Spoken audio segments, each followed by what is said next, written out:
how do you think they took Nancy out? It looks like going out the back, you go into that rough terrain. There's no way you could carry an elderly woman through that. I don't think that the back door was an exit. I think it was an entry. You I think that's think how they that got in? was. I think that's how additional individuals may have been let into the home, where the one individual went in through the front. But and I agree with the SWAT commander that they had to leave from the front of the home because of the blood that was found on the steps and on the porch. There's not a doubt in my mind that she left from the front, but there were entries that people were going in from different parts of the home. So this would prove to you, because there's been lots of speculation that a single person could not have pulled this off. Nancy, wording of that. It wasn't spontaneous. The questions weren't spontaneous. It was almost like it was scripted, like, ask me this and I'll tell you this. So it seemed it was pretty, after watching it several times, that's how I feel it was. The source now confirming to us, a source very close to the investigation, that there were no signs of an assault inside Nancy Guthrie's home, that most of the rooms were described as immaculate. So the house is very, very clean, which would make sense when you go back to what Savannah Guthrie said, that when her sister and brother-in-law showed up, they weren't sure what happened. She had basically just vanished at one point. They even thought maybe like an ambulance had taken her away because, there was now, according to this source, nothing inside the house that appeared totally out of the ordinary. I want to show you this, though, Nicole. Normally, when we talk to you, we're in front of Nancy Guthrie's house. We're actually behind Nancy Guthrie's house right now, very close. This is the back side of her house that we've only seen. It began on a quiet winter morning that would soon turn into one of the most haunting mysteries in American history.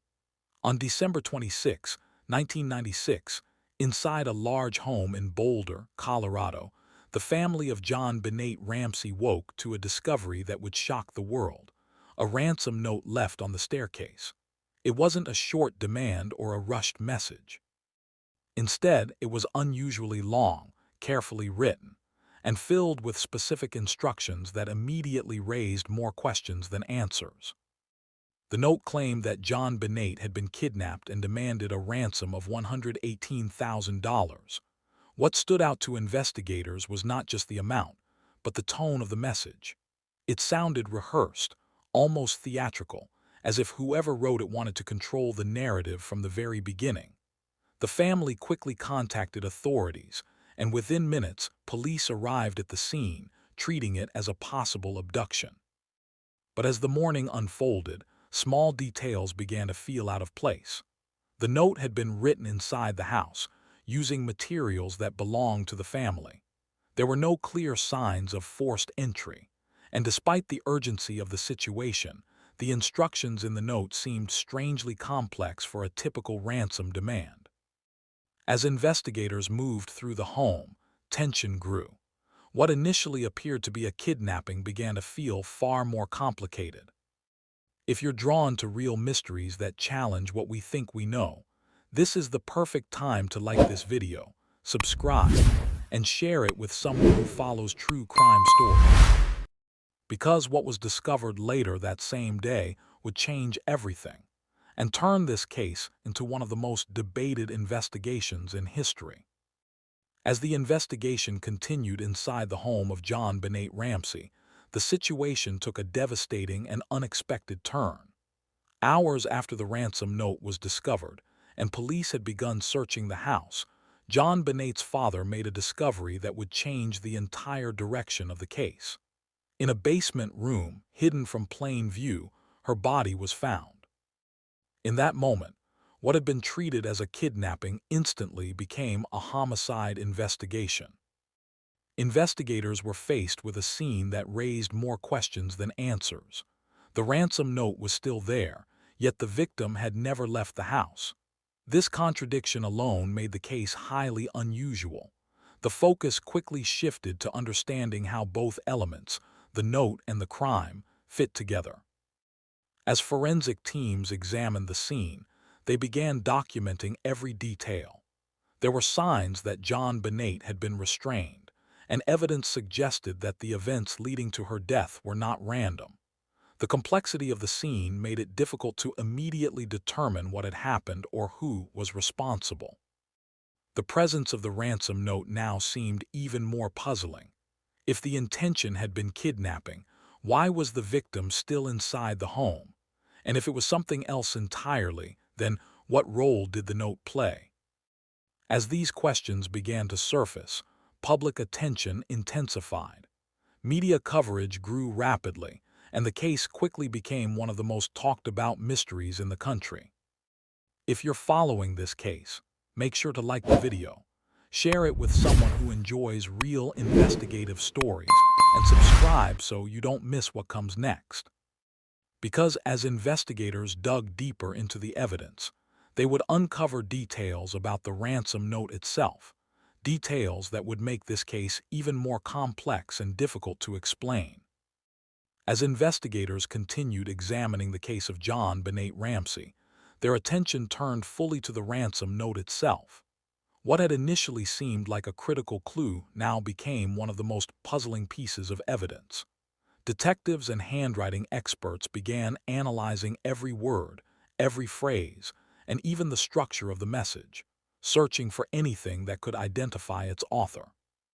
The note was unusually long, far longer than typical ransom demands, and it contained specific instructions that felt almost scripted. Investigators quickly confirmed that it had been written using a pen and notepad from inside the Ramsey home. This detail alone raised serious concerns. If an intruder had entered the house, why would they take the time to write such a lengthy note on site instead of bringing one with them? Handwriting experts were brought in to compare the note with samples from people connected to the case. While no definitive match was confirmed, some analysts pointed out similarities that fueled ongoing debate. At the same time, the language used in the note drew attention. Certain phrases appeared unusual, almost theatrical, leading some to believe the writer may have been trying to imitate something they had seen or heard before. As investigators considered these details, the timeline became even more complicated. Writing a note of that length would have taken time that would increase the risk of being discovered. This raised an important question. Was the note written before the crime, after it, or as part of a staged scenario? For many following the case, this was the moment when everything began to feel uncertain. If you're drawn to mysteries like this, take a moment to like the video, share it, and subscribe for more real investigations. Because the deeper investigators looked into the evidence, the more it seemed that the ransom note might not just be a clue, but a key to understanding everything. As investigators pressed forward in the case of JonBenét Ramsey, attention shifted to the physical evidence collected inside the home. Every room, every surface, and every object became part of a detailed forensic examination. Detectives were no longer just asking what happened. They were trying to determine how it happened, and whether the evidence supported the idea of an intruder or something else entirely. One of the most debated aspects of the case was the lack of clear signs of forced entry. Doors and windows showed no obvious indication that someone had broken into the house. While it was still possible that an entry point had been overlooked, this detail raised questions about how an outsider could have entered, remained inside long enough to write the ransom note, and committed the crime without leaving clearer traces. Forensic teams also examined fibers, fingerprints, and other trace evidence found at the scene. Some findings were inconclusive, while others added layers of complexity. There were unidentified fibers and partial DNA samples, but none immediately pointed to a clear suspect. This mixture of evidence created uncertainty, leaving investigators to consider multiple possibilities at once. The basement, where JonBenét was found, became a central focus. It was a secluded area, not easily visible, and its condition suggested that events had unfolded there over a period of time. The placement of objects and the state of the room added to the mystery, making it difficult to reconstruct a single, clear sequence of events. As the investigation unfolded, it became clear that this was not a straightforward case. If you're following this story, take a moment to like the video, share it with someone interested in real crime, and subscribe for more deep dives like this. Because the next phase of the investigation would shift attention to the people closest to the case, and the questions surrounding them would prove even more challenging to answer. As the investigation into the death of JonBenét Ramsey continued, attention gradually shifted toward the people closest to her. In cases like this, investigators often begin by examining those within the immediate circle, not as an accusation, but as a necessary step in understanding every possibility. This approach brought increased scrutiny to the Ramsey family, placing them under an intense spotlight from both law enforcement and the media.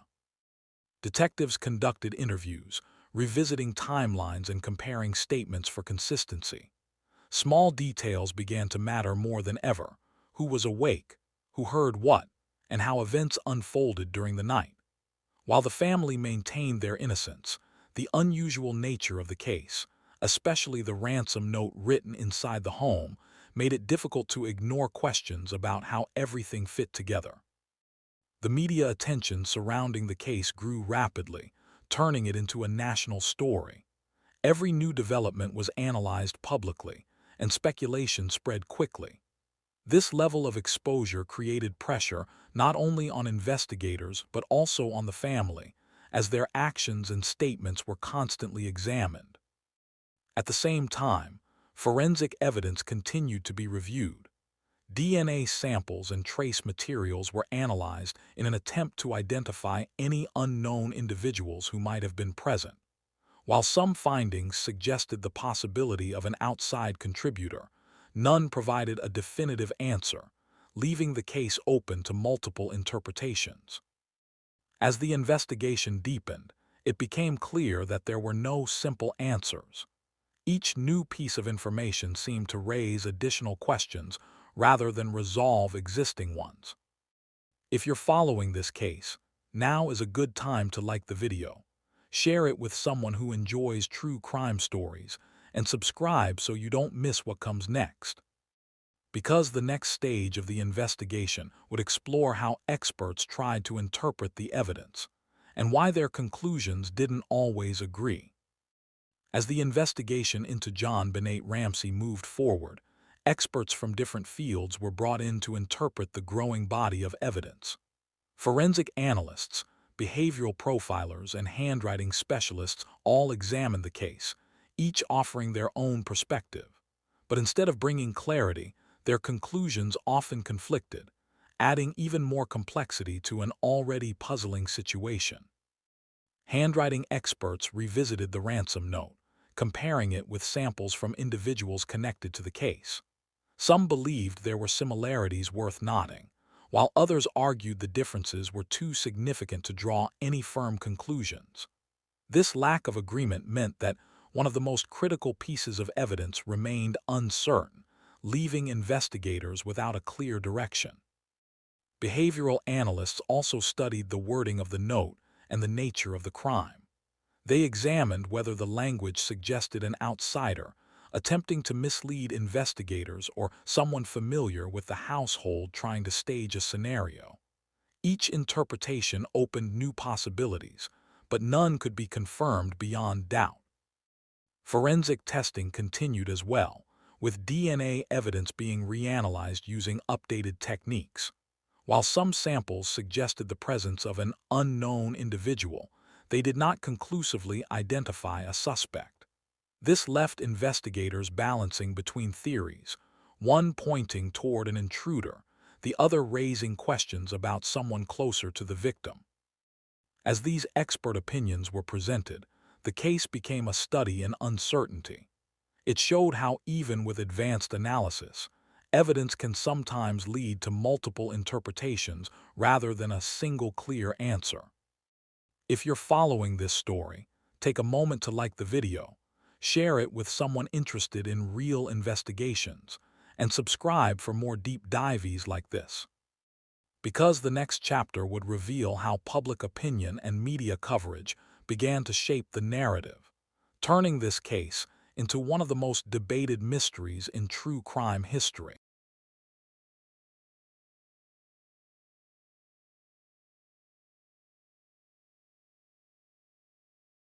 Detectives no longer needed guesses. They had timelines, data, and physical evidence aligning in ways that could not be explained away. Every interview revealed another contradiction. Every answer deepened suspicion. What once looked like a confused search for a missing family now appeared as a carefully staged deception designed to mislead everyone from the beginning. The autopsy findings became the turning point, transforming suspicion into certainty. Each report confirmed details that could not be reconciled with his version of events. Specialists carefully reconstructed the final moments of the victims, revealing a timeline that contradicted every public statement made by Chris Watts.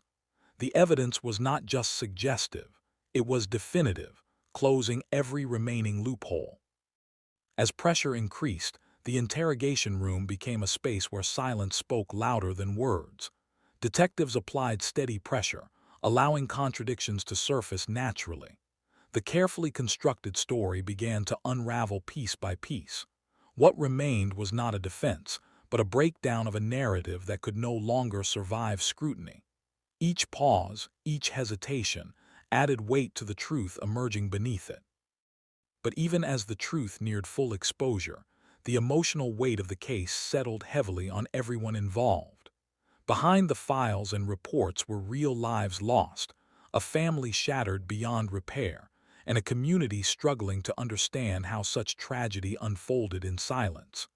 Justice was no longer just a legal outcome, it became a necessity for closure.